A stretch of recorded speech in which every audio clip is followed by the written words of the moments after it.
Good evening and welcome to eNews at 7 p.m. I'm Shahan Ramkisoon. It's great to have you with us. Our top stories tonight.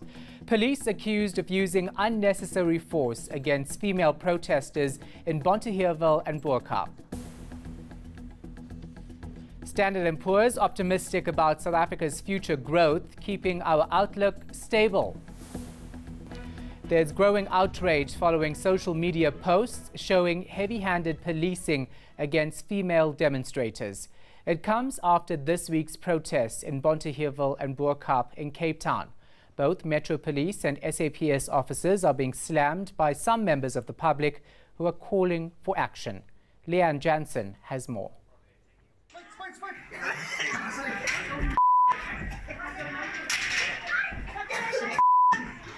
The City of Cape Town's Metro Police officers seen kicking and shoving female protesters accused of disrupting a sub-council meeting in Bonteheuwel.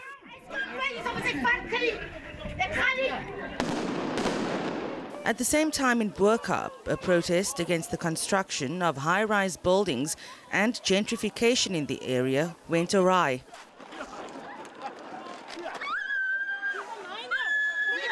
I saw on one of the clips that this person told this policeman, "Tonight you need to go tell your wife that you were a real man, that you were beating up old ladies." But what really upset me was that was male police personnel that were arresting and manhandling females in the road. And yet there's a standing order. If a male police member need to arrest a female, then they need to get a female SAPS member there. The City of Cape Town's Director for Safety and Security, Richard Bosman, says the heavy-handedness by Metro Police is not what they expect from their employees.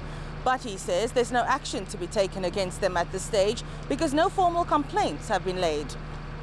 Western Cape Police also say there's no record of any complaint regarding the Bo-Kaap protest and that police brutality is condemned in the strongest possible terms. You must go to the police station and make a case.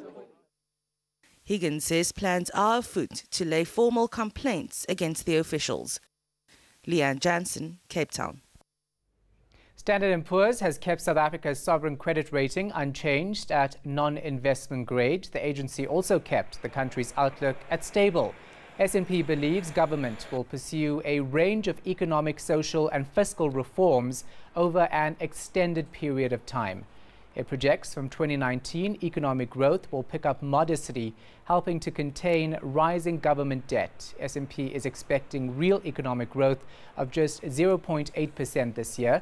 This is slightly more optimistic than the Reserve Bank, which is forecasting growth of just 0.6%. Without land rights and without assurance on how your property rights are safe, for an investor, that's going to be an issue. So I think the top one right now is land. The mining charter has been resolved, so that was one that for years we talked about. Another one is your labor. So we actually need for labor and labor policy to make it easier for businesses not only to invest, but also know how to proceed once they hire a whole lot of people and they now need to maybe retrench. So they need for those things to be a bit more easier for you to do business in the country, for investors to come through. The DA is calling on the board of the Public Investment Corporation to reveal all the facts surrounding the resignation of its CEO, Dan Matjila. The PIC confirmed last night that Matjila's decision to quit has been accepted and is effective immediately. But the party says this can't be the end of the matter. The opposition says there should be no golden handshake and are demanding Matjila be held accountable for his actions at the PIC. It wants the former CEO to appear before the Commission of Inquiry appointed by President Cyril Ramaphosa. It will investigate several questionable transactions as well as allegations of undue influence. The PIC oversees more than 2 trillion rand with its biggest client, the Government Employees Pension Fund. The appointment of Stella Ndabeni-Abrams as Communications Minister is being praised as a sign of confidence in young female leaders. President Cyril Ramaphosa reshuffled his cabinet this week. The new minister faces an uphill battle to get the troubled ministry back on track, while also managing a merger with the Telecommunications and Postal Services departments. The ANC, opposition parties and media freedom activists are describing her appointment as a step in the right direction. Govan Whittles has more. South Africa has a fifth communications minister in 21 months. So help me God. Stella Ndabeni-Abrahams takes over after a protracted battle with the former boss, Faith Mutambi. The minister played an instrumental role in the campaign to have President Cyril Ramaphosa elected at last year's ANC conference in Nasrec. You're talking of chances, and I'm telling you of a guarantee that the conference we are winning, and therefore President Cyril Ramaphosa is going to be pronounced this afternoon after the elections process. She'll have to finalize the country's ICT policy and address the SABC's financial woes. But this won't be easy. She's coming into a series of places where there's just unending amounts of chaos, broadly speaking, you know. That combined with the fact that she's now got to merge two departments who had been one but then had conflict between them. So just the politics alone of that is going to be an incredible battle for her to win. Her experience as deputy minister in the same department is part of the reason why the industry is hopeful about her deployment. But whether she can turn things around will depend on how she deals with pressing issues affecting her department. Govan Whittles, Johannesburg. Well, it seems Black Friday mania is set to continue throughout the weekend and will be followed by Cyber Monday. Now, the numbers tell an interesting story. The volume of card transactions processed by BankServe Africa was almost 30% higher than the previous year. Heidi Jakos reports. Perfume and nappies. It seems these were the top items bought online as soon as Black Friday kicked off. Online retailer Takealot.com's top items on Black Friday were Tommy Hilfiger perfume, which was #1 on the list for the most purchased, followed by DStv Explorer decoder, and then necessities such as Pampers nappies also made the list. By 8:30 on Friday morning, Takealot.com had already generated more than 11.5 million rands worth of transactions in the first hour alone. But the pressing question is, does Black Friday really offer good deals for consumers? In terms of revenue, in terms of volumes, no doubt about it, it's getting bigger and bigger and bigger. The problem I have is that I don't believe that many of these supposed discounts are actually real discounts at all. That if you do your homework properly and go and look before the event and check out what the prices are, they're probably not vastly different on most items. Groceries and other essentials like toilet paper also seemed to be top of the list for most shoppers.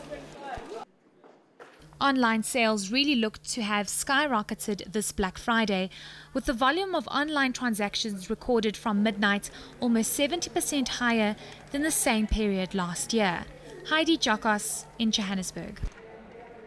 Questions are being raised after a photo emerged of a camera in a Woolworths change room. It was spotted at the Pavilion Mall in Durban. Now, Woolworths claims the camera can't rotate and only monitors the entrance to ensure staff follow protocol.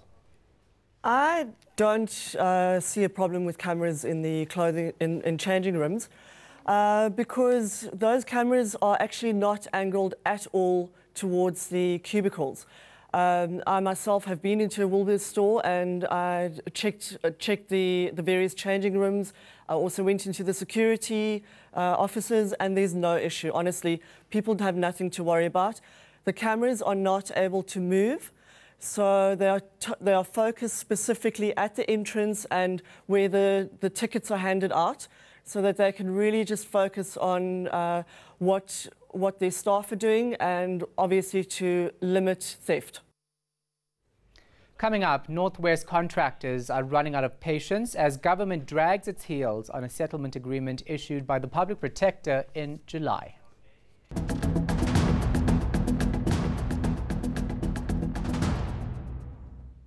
Welcome back. The fate of Optimum and Koenfontein mines is still unclear as business rescue practitioners await the outcome of arbitration. The mines form part of the 7 companies linked to the Gupta family. Yanka Tolme has more. The lives of over 50,000 people could be affected if a company with alleged links to the Guptas takes over the Optimum and Koenfontein mines. Swiss-based Charles King is still fighting to take control of the companies, as it claims it had a legitimate agreement in place before business rescue commenced. The matter was referred to arbitration this week. It's understood there are 3 other bidders whom the practitioners believe will be better suited for the mines and surrounding communities. It was important for us to get the Charles King matter out the way to know which way we have got to act. Will we be forced to sell to Charles King, or if that is defeated, then we can sell to whichever would be the appropriate bidder in the bidding process.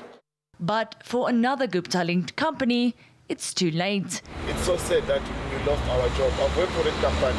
We started that company in a small place. Via Laser was finally liquidated after employees were not paid for 4 months and no credible bidders could be found. It was very terrible. Up to now, so far, I can say it's still bad because we still have got some outstanding salaries for the past 4 months and the retrenchment package. The people who are suffering are South Africans. The Guptas are not here. They are based somewhere wherever they are in, I don't know where. But now the problem, who's suffering now? Us fellow South Africans. These employees are still hopeful of being paid their outstanding salaries. But this will also depend on a number of legal challenges involving the Bank of Baroda and state-owned company Denel. What about us that we don't have anything, we are not generating any money? Yanka Tolmay, Johannesburg. Disgruntled Northwest contractors that were part of government's Vukupile incubator program say their patience is running out. The public protector helped negotiate a settlement agreement between the Northwest Public Works Department and the learner contractors. A deal was finally signed in late July, but people are still waiting. Michael Apple has more. What we are getting from them, to be honest, it's hogwash. On the 23rd of July this year, it was all smiles as contractors in the Northwest Public Works Department signed a settlement agreement at the Public Protector's offices. The agreement included, among other issues, resuscitating the training program and having an appointed quantity surveyor assess financial prejudices suffered by each of the 64 contractors. Samuel Tobakhale is the administrator of the Northwest Public Works Department. In a written update, he says 21 contractors have been matched to projects while they continue to identify more. He says the attorney appointed to determine the amount of prejudice suffered should have that report by the end of November. Similarly, the quantity surveyor will also finalize a report by the end of this month.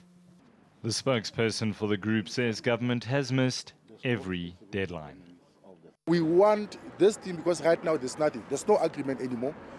Either this must be enforceable, there must be a due date, this thing must be closed within 7 days and we must get our money. That's it. Spokesperson Opa Sakhalwe says the latest report shows that projects have indeed been identified for all learner contractors. But there's a problem. 41 out of the 64 contractors were not compliant with public procurement requirements. We need to emphasize here the need to work within the prescripts of the law to avoid irregular expenditure. This group of Vukupile contractors in the Northwest considers the settlement agreement between themselves, the Public Protector and the Northwest Public Works Department to have been breached. They're calling on advocate Busisiwe Mkhwebane to enforce the existing settlement agreement within 7 days. Michael Apple in Rustenburg in the Northwest. International news now. Demonstrations against rising fuel prices have intensified in Paris. Hundreds of people took to the streets for a second week of what's been dubbed the Yellow Vest protest. They're fighting against President Emmanuel Macron's policies. Last year, the French president introduced taxes on diesel and petrol in a move designed to encourage people to shift to more environmentally friendly transport. Police used tear gas and water cannons to prevent the angry crowd from reaching the presidential palace. And analysts are warning the trade tension between the US and China will dampen the ongoing holiday shopping season in America. Over the summer, US President Donald Trump placed a 25% additional tariff on $50 billion worth of Chinese goods. In September, he hit another $200 billion worth of Chinese goods with a 10% additional tariff. And Beijing retaliated with similar tariffs on U.S. products. Analysts say higher prices for basic items mean some consumers will have less money for holiday purchases, ultimately threatening U.S. jobs. After the break, your weather details. And then it's been labelled the Mecca of culture. It's all about fashion, music and art at the Capsule Fest in Soweto. Those details coming up.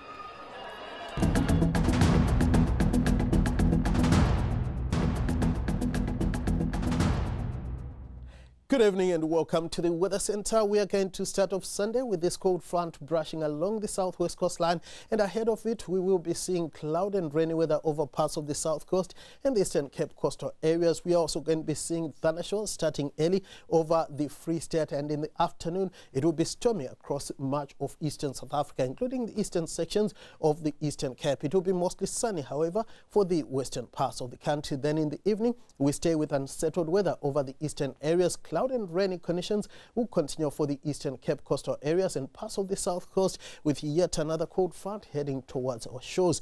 Now we are going to see partly cloudy skies and hot afternoon temperatures on Sunday over the eastern areas of the Northern Cape, with a chance of thunderstorms for Kimberley and Port Moresby.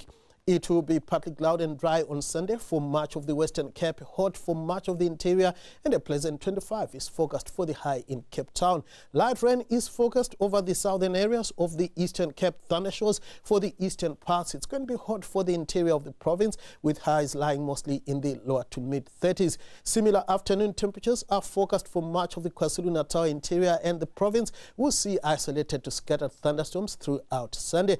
It will be unsettled as well for much of Mpumalanga, hot for Mbombela, peaking at 34, hotter in Skukuza with mostly sunny skies.